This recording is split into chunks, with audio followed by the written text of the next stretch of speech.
Assalamualaikum warahmatullahi wabarakatuh.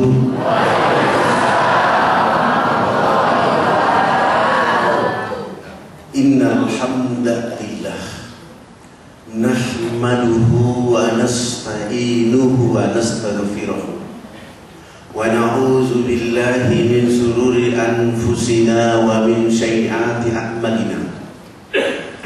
May yahdihillahu fala mudilla lahu wa may yudlil fala hadiya lahu. Ya ayyuhan nasu ubudu rabbakumul ladzi khalaqakum wal ladzina min qablikum la'allakum tattaqun. Allahumma shalli wa sallim wa barik ala Muhammad wa ala alihi wa ashabihi wa man tabi'ahum bi ihsan ila yaumil din. Bapak Ibu yang dirahmati oleh Allah Subhanahu wa taala, tidak ada kalimat lain yang paling elok dan layak keluar dari lubuk hati kita yang dalam kecuali puji syukur yang tak henti-hentinya kepada Allah Tuhan kasih. Dialah Allah yang selalu merindukan doa dan tobat hambanya, melebihi sang bayi yang merindukan air susu dari umumnya. Salam teriring salawat kepada kekasih Allah manusia paripurna Muhammad sallallahu alaihi wasallam, kepada keluarga Rasulullah, sahabat-sahabat Rasulullah, tabi'in, guru-guru kita, mujahid bangsa Indonesia. Mereka mengikat seluruh manusia yang ada di Indonesia dengan semangat wa atasimu bihablillahi jami'an, berpegang teguh kepada tali agama Allah al-Islam. Mereka tidak bercerai-berai, tapi niat mereka adalah menyatukan bangsa Indonesia dari Sabang sampai ke Merauke atas rahmat Allah, sehingga mereka menulis di dalam piagam Jakarta, mukadimahnya menuliskan Bismillahirrahmanirrahim, dengan rahmat Allah yang maha kuasa didorong keinginan luhur supaya berkehidupan kebangsaan yang bebas. Tanggal 9 Ramadan 1363 bertepatan 17 Agustus, rahmat itu sampai untuk bangsa Indonesia. Maka dengan maulid, semoga kita menjadikan maulid menjadi uswatun hasanah, jiwa kita, raga kita, masyarakat kita, keluarga kita menuju Allah, agar 1 abad atau 100 tahun Indonesia merdeka nanti, bangsa yang hari ini menjadi bangsa prestasi terburuk di bidang seksual, di bidang porno, di bidang korupsi, di bidang kecurangan, itu akan muncul menjadi bangsa yang beradab dan lebih beradab karena mengikuti Muhammad SAW. Tahun 79 Fadlan itu hijrah dari Fakfak ke Makassar. Dulu waktu ke Makassar, rambut Fadlan itu kayak pohon beringin, kribo. Ketika turun di Makassar, ketemu orang Bugis Makassar, rambut Fadlan itu kayak pohon beringin, sudah hitam, keribo, keriting. Begitu ketemu orang Bugis Makassar, Fadlan menyapa mereka, Assalamualaikum warahmatullahi wabarakatuh. Tidak ada satupun yang mau membalas salam Fadlan. Masa ada orang Islam rambutnya kayak begini? Saya kira itu di masyarakat biasa.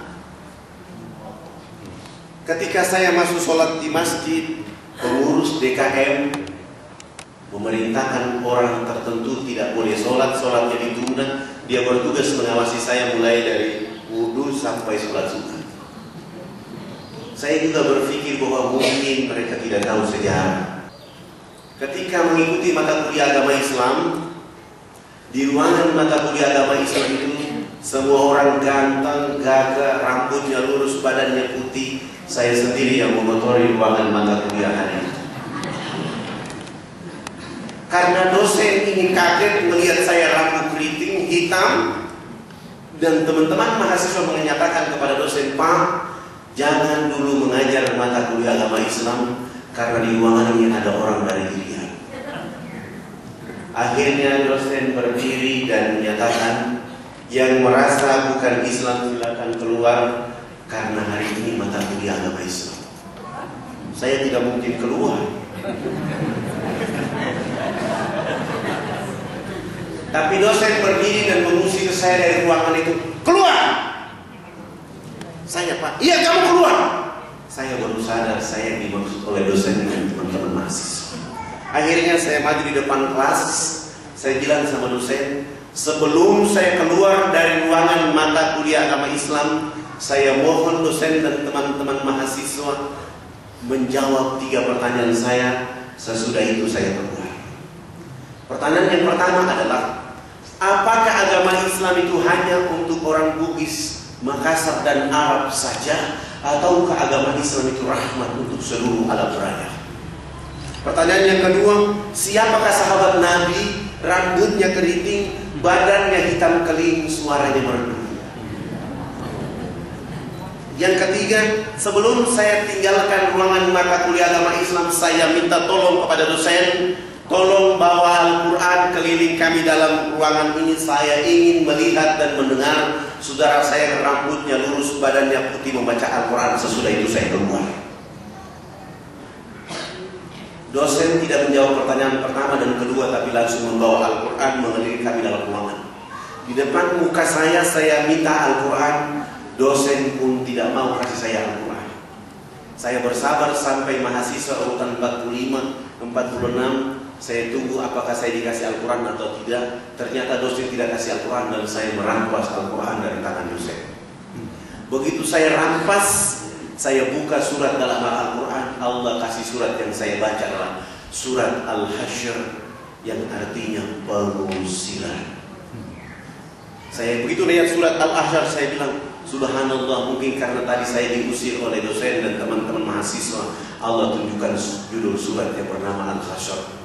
Saya baca 3 ayat terakhir selesai, dosen mengatakan bahwa dari 47 mahasiswa, hanya 7 mahasiswa yang bisa membaca Al-Quran secara baik dan benar. Dari 7 mahasiswa itu, urutan pertama pemilik rambut keribu kayak pohon keribu. Bahwa dengan silaturahmi seperti inilah kita akan melanjutkan dakwah agama Allah, agama yang diajarkan Rasulullah Muhammad SAW. Sekali lagi, saya mohon maaf lahir batin jika di dalam penyampaian kurang berkenan Bapak Ibu, hati Bapak Ibu semuanya. Kami mohon maaf yang sebesar-besarnya. Wabillahi taufiq wal hidayah. Wassalamualaikum warahmatullahi wabarakatuh.